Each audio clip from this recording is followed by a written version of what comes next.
Assalamualaikum sahabat setia yang selalu dalam lindungan Allah Subhanahu wa Ta'ala. Hari ini saya akan menceritakan tentang perjalanan janda solehah yang tetap sabar menyikapi fitnah pedas dari lingkungan sekitar. Kesabaran dan keteguhannya bisa kita petik pelajaran untuk kita semua.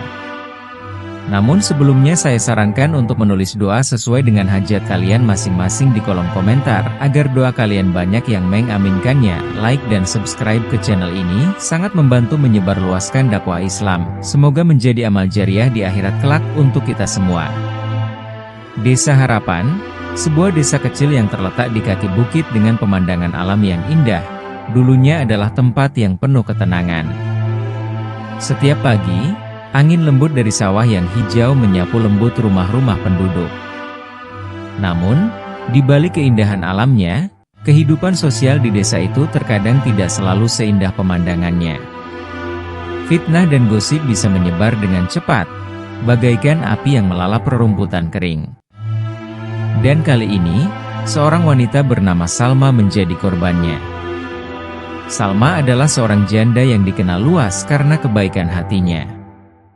Suaminya, Hamid, meninggal dunia 5 tahun yang lalu, meninggalkan Salma dengan 2 anak, Zain yang saat itu masih berusia 8 tahun dan Hana yang baru berusia 3 tahun. Setelah kepergian suaminya, Salma menjalani hidup dengan penuh ketabahan.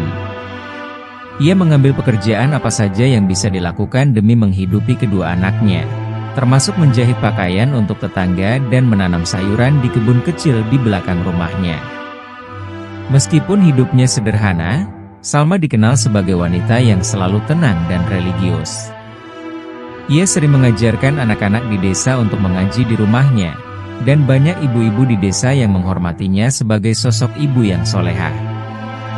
Namun, kehidupan yang tenang dan penuh kebajikan itu mulai terusik saat seorang pria bernama Ahmad pindah ke desa. Ahmad adalah pria berusia 40-an yang berasal dari kota besar. Ia pindah ke desa untuk mencari ketenangan setelah bertahun-tahun hidup di tengah kesibukan kota. Ahmad adalah pria yang baik hati dan sering membantu kegiatan sosial di desa. Kehadirannya membawa pengaruh yang baik di awal, terutama di panti asuhan desa, tempat ia menyumbangkan sebagian dari hartanya untuk membantu anak-anak yatim.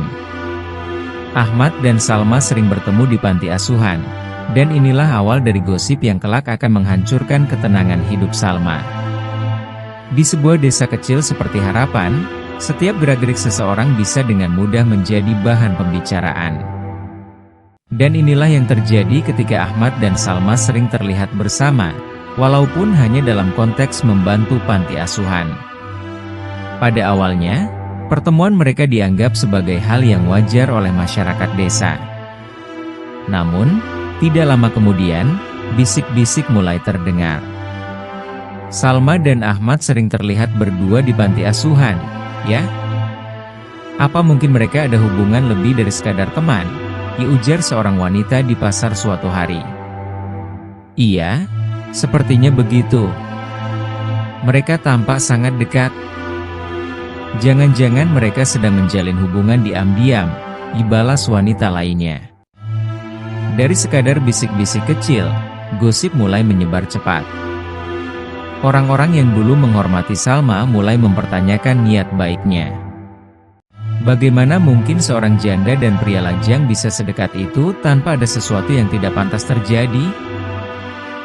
Itulah pertanyaan yang sering terdengar di tengah-tengah masyarakat desa.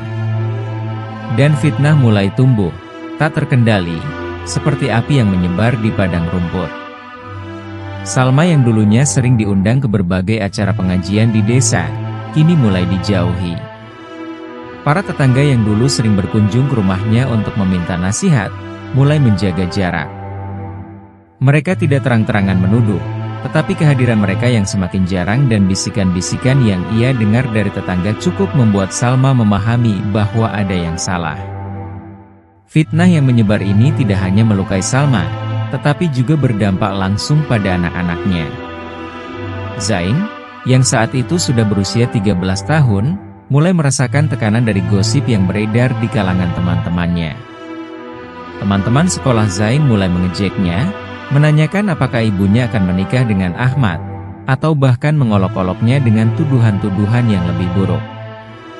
"Zain, kamu tahu nggak, ibumu sering bertemu Pak Ahmad? Apa mereka pacaran?" ditanya seorang temannya dengan nada mengejek.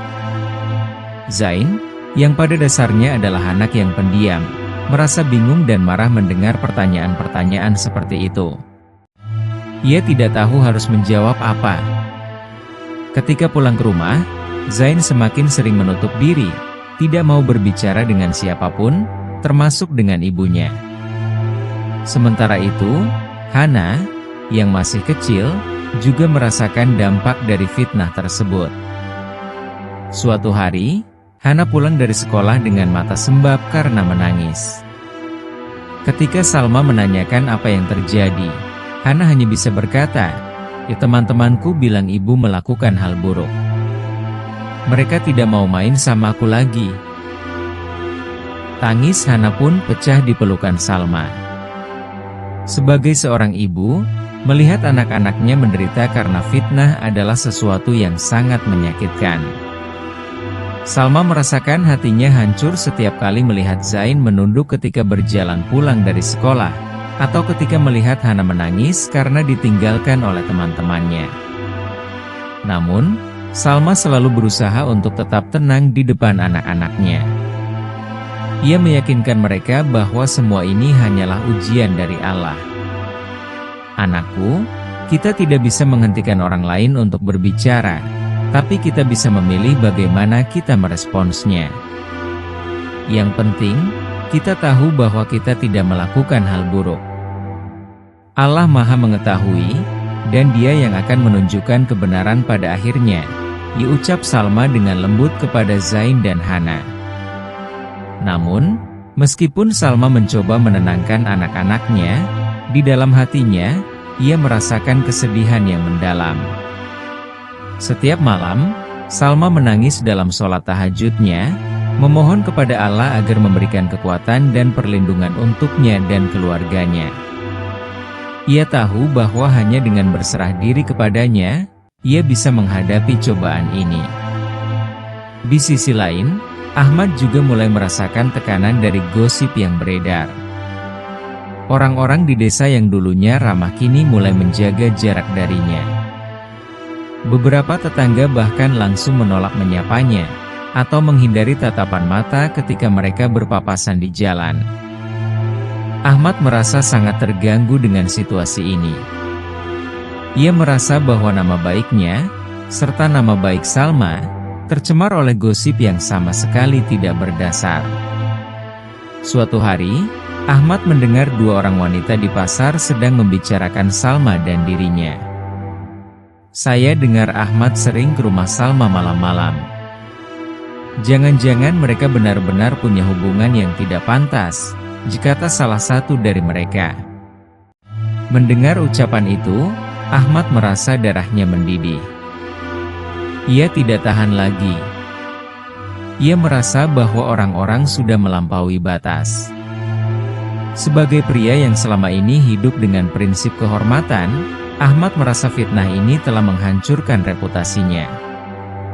Malam itu, ia memutuskan untuk berbicara langsung dengan Salma. Ahmad datang ke rumah Salma dengan perasaan campur aduk. Ia mengetuk pintu dengan hati-hati, dan Salma membukakan pintu dengan senyum lembut seperti biasanya.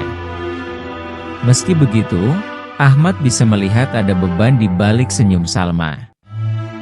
"Pak Ahmad, silakan masuk," kata Salma dengan ramah, mempersilakannya duduk di ruang tamu yang sederhana. Ahmad duduk dan menarik napas panjang sebelum berbicara. "Bu Salma, saya tidak bisa lagi membiarkan orang-orang berbicara seperti ini. Saya merasa sangat bersalah karena kehadiran saya telah membuat Anda dan anak-anak mengalami masalah ini," katanya dengan nada serius. Salma tersenyum lemah dan menggelengkan kepala. "Pak Ahmad, ini bukan salah Anda. Fitnah itu selalu ada, dan saya sudah menduganya sejak awal. Tetapi ini adalah ujian dari Allah. Kita hanya perlu bersabar," jawab Salma dengan lembut, meski dalam hatinya ia merasakan kelelahan yang mendalam. Namun, Ahmad tidak puas dengan jawaban itu. "Tapi Bu Salma, saya tidak bisa hanya diam. Nama baik kita berdua dipertaruhkan di sini. Saya berpikir, mungkin kita harus berbicara dengan Pak Kepala Desa untuk meluruskan semuanya," usulnya. Salma terdiam sejenak, lalu menggeleng pelan. "Pak Ahmad, melawan fitnah itu seperti melawan angin. Semakin kita mencoba membantahnya, semakin kuat gosip itu akan bertiup. Saya percaya, hanya dengan kesabaran dan berserah diri kepada Allah, kita bisa melewati ini," katanya dengan suara lembut namun penuh keyakinan. Meskipun Salma memilih untuk tidak melawan secara langsung, Ahmad tetap tidak bisa tinggal diam. Ia memutuskan untuk berbicara dengan kepala desa dan memohon agar ada tindakan yang bisa menghentikan fitnah ini. Kepala desa, seorang pria yang bijaksana, memutuskan untuk mengadakan pertemuan terbuka di balai desa, mengundang semua warga untuk hadir dan mendengarkan klarifikasi dari Ahmad. Pada hari yang ditentukan, balai desa penuh sesak dengan warga yang penasaran. Beberapa datang karena benar-benar ingin mendengar penjelasan, sementara yang lain datang dengan pikiran yang sudah penuh prasangka. Ahmad berdiri di depan hadapan semua orang dan dengan tegas membantah semua tuduhan yang beredar. "Saya dan Bu Salma tidak pernah melakukan apapun yang melanggar moral atau agama. Kami bertemu hanya dalam konteks membantu panti asuhan, dan tidak ada hubungan lain di antara kami.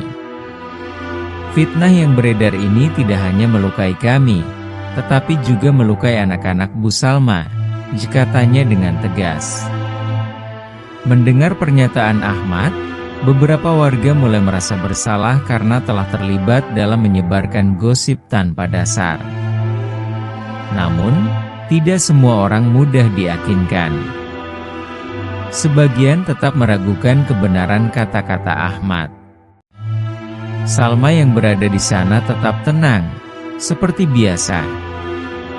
Ia menatap semua orang dengan pandangan penuh ketenangan. "Saudara-saudara, saya hanya ingin mengingatkan kita semua bahwa fitnah adalah dosa besar.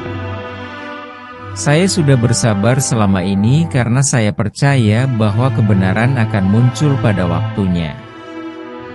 Dan saya tidak pernah memohon keadilan kepada manusia, melainkan hanya kepada Allah. Saya percaya, Dia akan menunjukkan siapa yang benar dan siapa yang salah," kata Salma dengan suara tenang.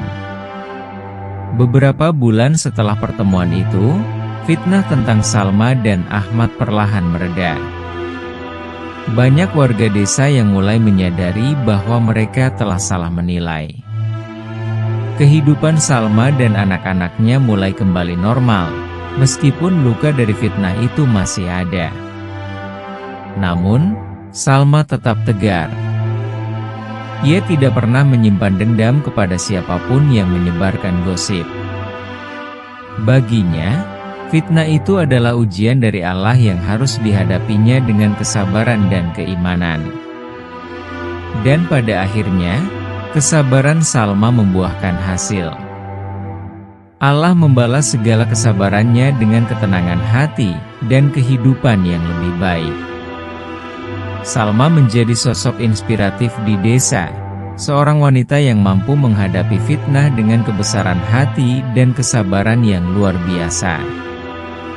Kisah ini mengajarkan kita bahwa dalam hidup, tidak semua hal dapat kita kendalikan.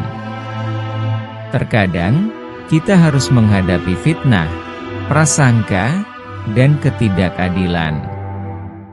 Tetapi yang terpenting adalah bagaimana kita meresponsnya. Dengan kesabaran, keimanan, dan tawakal kepada Allah, kita bisa melewati segala cobaan hidup. Dan pada akhirnya, kebenaran akan selalu muncul, karena Allah tidak pernah meninggalkan hamba-Nya yang bersabar. Cerita ini menekankan pentingnya bersabar, tetap tenang di tengah cobaan, dan mempercayakan segalanya kepada Allah. Semoga kisah ini bisa menjadi inspirasi bagi kita semua untuk selalu menghadapi setiap masalah dengan kebijaksanaan dan keimanan yang kuat. Terima kasih sahabat setia yang sudah mendengarkan kisah ini sampai selesai. Saya harap sahabat semua menyukainya, dan jangan lupa untuk memberikan like dan subscribe. Wallahu a'lam bishawab. Wassalamualaikum warahmatullahi wabarakatuh.